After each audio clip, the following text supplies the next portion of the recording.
Olá, está começando o Multicidades. Nesse espaço, nós vamos debater os principais assuntos envolvendo as cidades.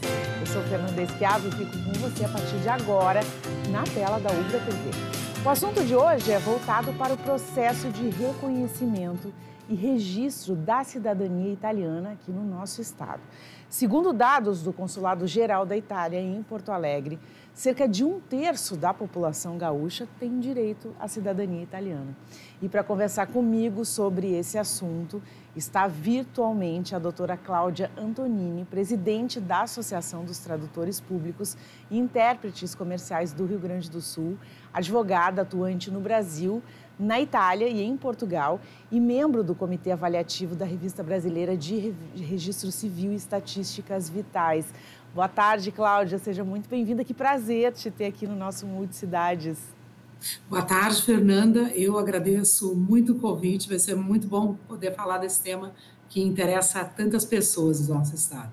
Cláudia, para a gente começar a nossa conversa, assim, para que os nossos telespectadores entendam, quais são as formas, quais são as possibilidades que se tem de solicitar a cidadania italiana hoje?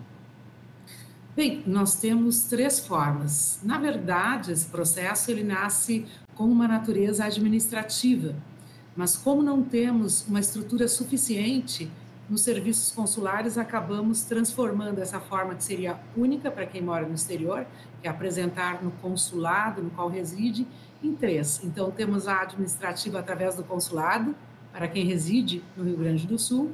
Temos a administrativa para quem fixa a residência na Itália, é a Lei 35 de 2012, que permite ao cidadão descendente fixar a residência e solicitar lá a nacionalidade.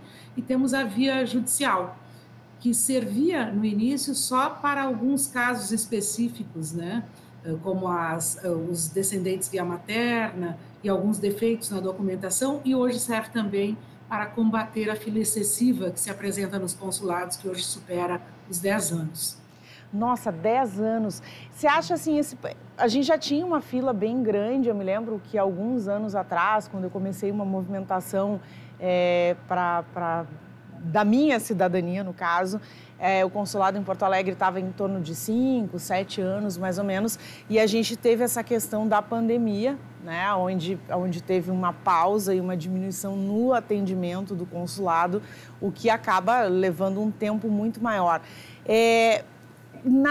Assim, o que você, na tua opinião, qual é a via mais rápida para se conseguir a cidadania? A via mais rápida é a fixação de residência, mas ela não é a mais adequada, no meu parecer, no meu entendimento, porque ela pressupõe fixar uma residência onde você não tem real intenção de morar. Esta lei de 2012, ela foi criada para quem estivesse já na Itália, fosse descendente, tivesse o direito, para que essa pessoa pudesse apresentar o seu pedido. Ela não foi criada para fazer este encurtamento da fila, né? Sim. E hoje está muito mais rígida essa via. Ela tem muito mais controles, a qualidade dos documentos tem que ser muito mais cuidada e não é fácil, é muito onerosa, né? Então, a mais veloz, sem dúvida, é residir, obviamente permanecendo até a conclusão total do pedido, mas não é a mais fácil e não permite também que as famílias façam a solicitação em conjunto, né? Então, a gente só quem está de fato residindo é que poderá apresentar o pedido. Se você tem 5 familiares lá, 3 filhos e o casal, todos terão que estar residindo durante o mesmo período para usar este meio através da prefeitura. Olha que interessante, né? As pessoas não sabem, normalmente acabam dizendo, imaginam que a gente vai para a Itália, fica um ano mais ou menos lá, tá tudo certo, tudo tranquilo, só que na verdade não. É um processo bem complicado, né? Na verdade, esse processo, indo para a Itália, ele começa com a preparação de documentos. Nós temos essas 3 formas, elas têm diferenças, né? Quando eu faço no consulado, eu estou lidando com um funcionário que conhece os documentos brasileiros, que conhece as traduções de nome, que conhece as adaptações fonéticas, que sabe o formato e as autoridades no Brasil que emitem documentos. Então, ele é muito mais preparado para o documento brasileiro e, por isso, ele acolhe com mais flexibilidade pequenas pequenos erros de grafia, pequenos defeitos, né, materiais, erros materiais dos documentos. O funcionário do cartório italiano que está lá, ele não tem a mesma intimidade com o documento brasileiro que o consulado tem. E ele tem um viés registral, ele é muito mais rígido na sua análise. Então, todos os defeitos terão que ser sanados antes de levar. Então, você vai passar primeiro pela captação de documentos, pela correção de documentos, pela reemissão de documentos corrigidos.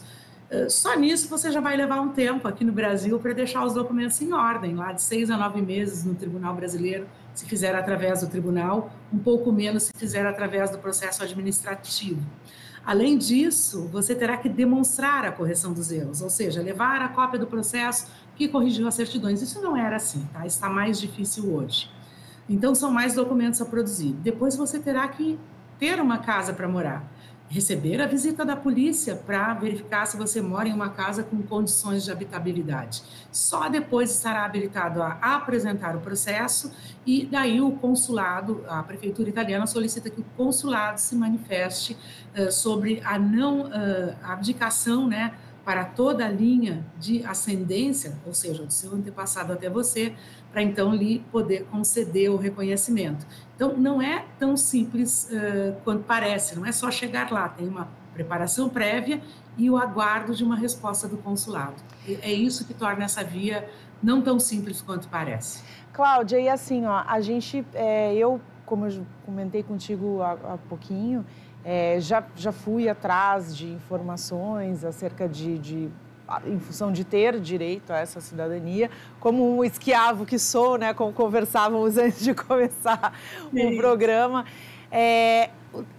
Hoje, a teu ver, assim, qual é a via mais barata de se conseguir a cidadania? Porque, como você falou, para ir para a Itália, além de de toda essa questão da documentação, que tem um custo alto, obviamente, ainda tem a questão de residir na Europa e levando em consideração que o nosso real aí vale muito menos do que o euro, então tem que ter uma disponibilidade financeira grande para poder suprir essa questão e esse tempo, né, de espera até conseguir a cidadania, no caso de quem não está residindo lá e simplesmente vai em busca da cidadania.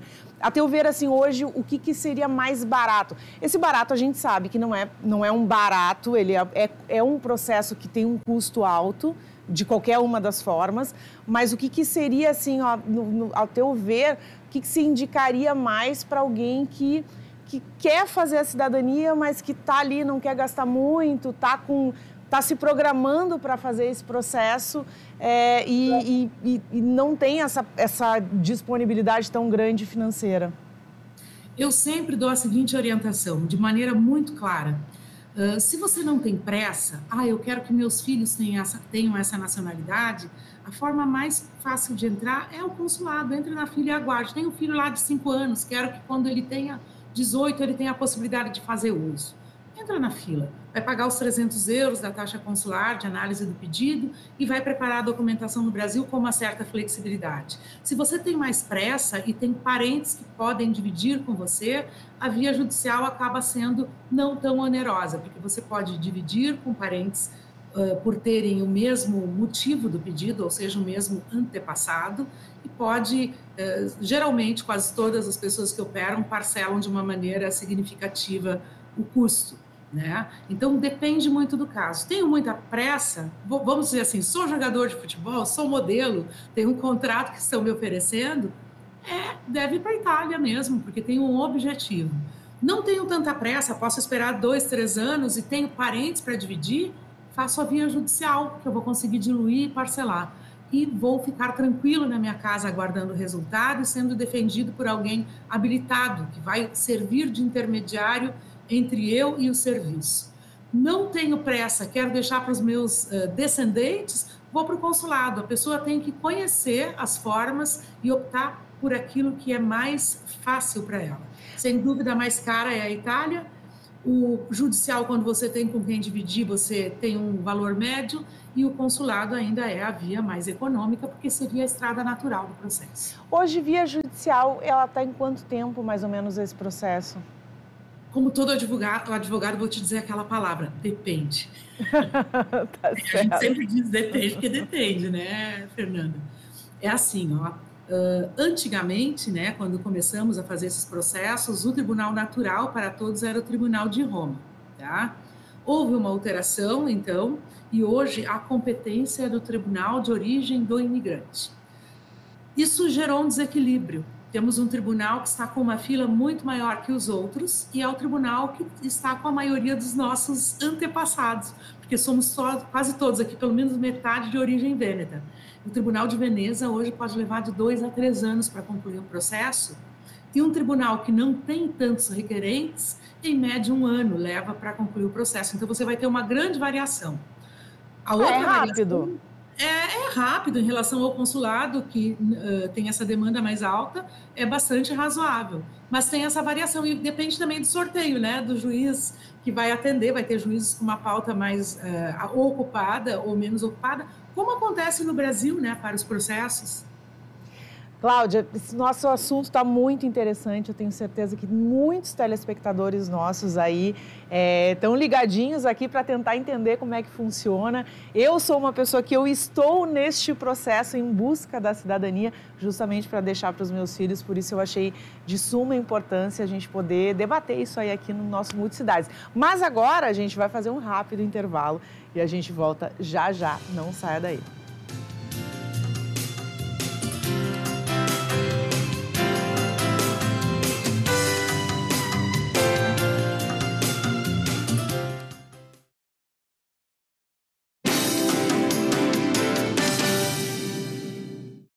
Matrículas abertas na rede de escolas da UBRA. Aqui seu filho vive um mundo de novas possibilidades a cada dia. Faça parte de uma comunidade com experiências de ensino com humanidade, para além do ambiente escolar. Aqui você encontra atendimento individualizado, valorização do esporte em todos os níveis de ensino, ênfase na língua inglesa, iniciativa e projetos inovadores. E ainda conta com aulas de robótica, educação tecnológica e cultura maker, além de desenvolver em nossos alunos uma mentalidade empreendedora. Tudo isso com preparação para vestibulares e Enem inserida no dia a dia durante toda a jornada do aluno. Acesse ubra.br/escolas e agende sua visita agora mesmo. Estamos de volta com o Multicidades e a gente continua falando sobre o processo de reconhecimento da cidadania italiana no Rio Grande do Sul. Cláudia, queria saber um pouquinho sobre o teu trabalho especificamente, a questão da tradução oficial desses documentos, qual a importância disso em todo esse processo de busca de cidadania. Bem, devo te dizer que nós, tradutores públicos, né, a entidade que presido é essa que representa os tradutores aqui no estado, nós somos aqueles que somos os primeiros atingidos quando há muita busca, quando há diferenças, porque recepcionamos esses documentos e preparamos. A importância da participação do tradutor público é um profissional que estará atualizado. Por exemplo, nós fizemos agora este diálogo com o oficial do Registro Civil italiano na nossa sede, para explicar aos tradutores como são formados os documentos, que cuidados tem que se ter. Então, a pessoa que recebe o atendimento de um tradutor público terá segurança jurídica, e é muito importante. Inclusive, a oficial me disse que se sente muito segura quando recebe os documentos traduzidos no Brasil, porque na Itália, diverso de como é no Brasil, se faz só o reconhecimento da firma de quem traduz, mas não há uma aferição da capacidade do profissional que traduz, porque não há a tradução pública, a figura da tradução pública. E isso tem se demonstrado muito importante para trazer segurança. A segunda coisa é que a tradução pública, sendo um documento público, recebe a apostila de Haia. Então, já sai do Brasil o processo com tudo preparado para ser recebido pelas autoridades públicas italianas. É muito importante, né? Cláudia, no caso, assim, tu tem um escritório no qual vocês trabalham e que fazem essa questão providenciam essa documentação para que as pessoas possam entrar em contato e buscar a cidadania? Eu trabalho com isso desde 1996, abri meu escritório. Não nasci como advogada e não nasci como tradutora. Naquela época, os processos eram só administrativos. Mas fui me habilitando ao longo do tempo para poder atender de maneira técnica todos os passos do processo. E é muito importante que as pessoas estejam habilitadas, porque elas estarão capacitadas para te defender e para conhecer os detalhes do processo, os detalhes técnicos, né? Tanto a tradução pública quanto o exercício da advocacia nos ajudam a ter cuidado com aquilo que se faz e a proteger o interesse das famílias que buscam algo que é tão caro para elas, porque envolve também o emocional, né? O processo de nacionalidade italiana não é só um processo técnico, você tem um apego diverso naquilo que está sendo tratado. Cláudia, onde é que fica o escritório? Tu tem sede em Porto Alegre também? Quais são os lugares onde as pessoas podem te encontrar, na verdade, para buscar esse serviço? Tanto nós, como a associação, e também como escritório de cidadania, temos a sede no Trend Offices, ali na esquina da Borges com a Ipiranga, sala 713, Ipiranga 40, é nosso endereço. Mas você pode acessar nosso site, que é muito fácil de ser lembrado, que é cidadaniaitaliana.org, para a cidadania, ou então, para a tradução, tem todos os colegas tradutores de italiano, porque há muito trabalho, né, a ser feito, que é o astrajurs.com.br, é o site da entidade, ali você encontra todos os tradutores públicos de italiano associados.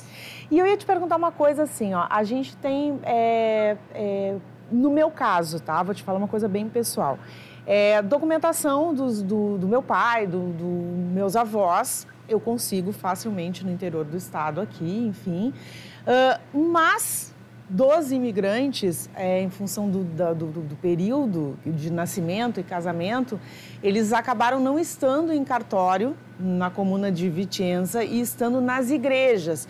E essa busca, às vezes, para a pessoa que ela quer fazer esse caminho sozinha para ir para o consulado, no caso até por uma questão de custo, como você mesmo falou, se torna bem complicada. Esse suporte todo de buscar os documentos na Itália, de buscar pelos antecedentes, isso aí os escritórios como o teu, no caso, vocês fazem toda essa procura? Nós fazemos. Como advogado, nós temos um instrumento que é o correio eletrônico certificado na Itália.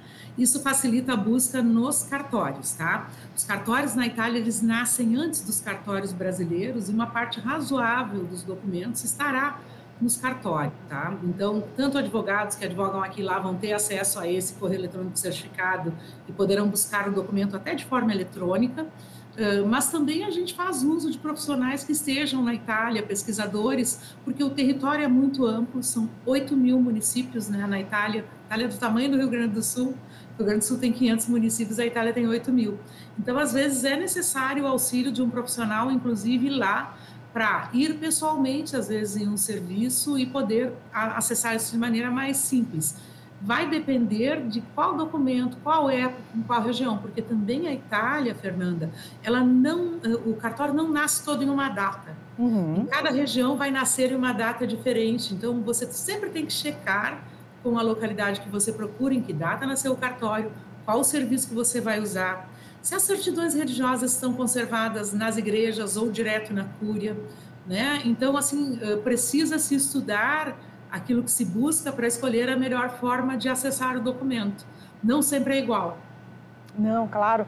E outra coisa que eu queria te perguntar é o seguinte, isso foi até uma ideia do nosso produtor aí que me fez essa provocação, o Patrick, que ele tem cidadania italiana, em questões aonde as pessoas, quando entraram aqui no Brasil, entraram no Rio Grande do Sul, foram registradas de forma errônea, né? Os sobrenomes foram registrados de forma errônea. Como é que se faz esse ajuste? Às vezes não se faz. Isso é bastante importante entender. Aquelas 3 estradas de processo que eu te falei, né? Mais flexível, residência na Itália mais rígido, tribunal muito flexível, porque o tribunal se baseia em princípios. Então, quando eu vou lidar com o cartório italiano, eu vou residir lá, eu vou corrigir tudo. Mas o melhor é fazer através da justiça, apesar dos cartórios poderem fazer, porque há ainda alguns cartórios italianos que não aceitam a correção administrativa de cartórios feitas através do cartório. Então, tem que tomar cuidado para ver se não vai ter esse embate lá. Se corrige no tribunal, se cumpre a sentença e se faz as anotações devidas em todas as certidões brasileiras, né? Mas quando se faz a cidadania, por exemplo, no consulado, nem sempre é necessário corrigir. só se isso vai atingir teus próprios documentos, tá? Erros que tenham conflito nos documentos dos requerentes. Por exemplo, o teu pai é requerente, está com esquiavo com QUI, tá? Tu, requerente, está com CH, porque o som no Brasil se bota um QU ali, né, para fazer o som. Então, assim, vai ter uma divergência entre os dois requerentes no mesmo pedido? Sim, tem que se cogitar a correção. Agora, se o erro estiver só lá no antepassado e depois nas tuas certidões isso não foi reproduzido, muitas vezes não precisa tocar no documento, às vezes não precisa corrigir o sobrenome atual dos requerentes, porque isso atinge alguns direitos de personalidade que têm que ser preservados. Isso é importante pensar. Se você está sendo conhecida como Fernanda Schiavo por todos, isso é uma marca sua, é o seu nome público, às vezes tem que cuidar antes de corrigir. Isso vai afetar toda a sua documentação. CPF, identidade, carteira de motorista, título de eleitor, dá muito trabalho. Então, sempre tem que se averiguar se realmente necessita corrigir. O que nos traz a cidadania é o sangue, e não a grafia do sobrenome. E isso, Fernanda, no tribunal está muito claro. Nenhum juiz, em todos os processos que nós já apresentamos lá, jamais nos pediu correção de dados desta natureza, tá? Mesmo que esteja diferente de como é na origem na Itália. Mas nos pede o quê? Que nos documentos da Fernanda, de repente, que é casada e nasceu, que não haja conflito nos dois documentos dela para ela poder ser registrada, que não haja conflito no nome dela para os filhos dela, para que se registre, estou falando meio italiano, né, Fernanda? Desculpa. De vez em quando a italiana incorpora aqui. Passei o fim de semana em um evento em São Paulo falando italiano, né? Então a gente tem que ter esse cuidado da congruência dos documentos, mas não sempre se corrige. Você pensa, Fernanda, corrigir os documentos de uma pessoa já, o seu avô, que vai ter todo um histórico de vida, títulos, propriedades e documentos pessoais, tendo todos alterados, agora uma pessoa lá de 70 anos. Pensa no transtorno. Então, assim, muito cuidado, não sair fazendo correções de maneira impensada. Reflita antes, verifique com o profissional se é aconselhável corrigir, se necessita de fato. Se não necessita, verifique se vai fazer ou não. É menos gasto, menos interferência nos documentos brasileiros e mais tranquilidade para quem depois vai fazer uso dos documentos. Cláudia, muito obrigada pela tua participação. Foi muito boa essa nossa conversa. Tenho certeza que muitas pessoas tiveram várias dúvidas esclarecidas hoje no nosso programa. E fica a dica para você que está buscando essa questão da cidadania. Procure um escritório sério, como o da Cláudia, é cidadaniaitaliana.org. Busque bons profissionais que possam dar esse suporte para você na busca de algo tão importante, né? Um legado que vai ficar para os seus filhos, que vai facilitar a possibilidade de estudar na Europa, de morar na Europa, várias coisas na qual a gente tem direito em função de sangue e daqueles, né, que desbravaram um oceano inteiro para poder vir para cá e formar as nossas famílias. Então, fica essa dica, procurem lugares sérios, escritórios capacitados e profissionais que tenham essa possibilidade de trazer até você essa facilidade. O Multicidades de hoje vai ficando por aqui. Você pode ver esta e outras entrevistas no YouTube da Ubra TV. Tchau, tchau!